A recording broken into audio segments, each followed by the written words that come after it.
चटण्यांचे वेगवेगळे प्रकार, त्यातीलच जवसाची चटणी. कढई ठेवली, तापलेल्या कढईमध्ये छान असे जवस भाजून घ्यायचे. भाजायचे किती? चांगले चटचट करेपर्यंत भाजायचे. खरपूस भाजले की खमंग चवीची चटणी बनते बरं का. भाजताना मात्र छान असे भाजून घ्या.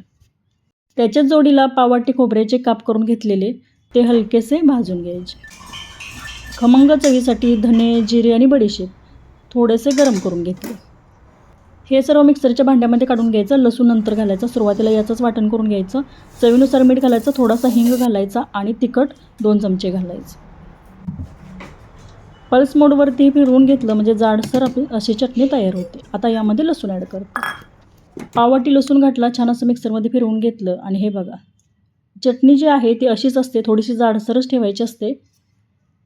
मैत्रिणींनो, खमंग चवीला लागते आणि जेवताना तोंडी लावण्यासाठी अशा चटण्याचे प्रकार मी बनवून ठेवते. आज जवसाची चटणी पाहिली, उद्या दुसरा व्हिडिओ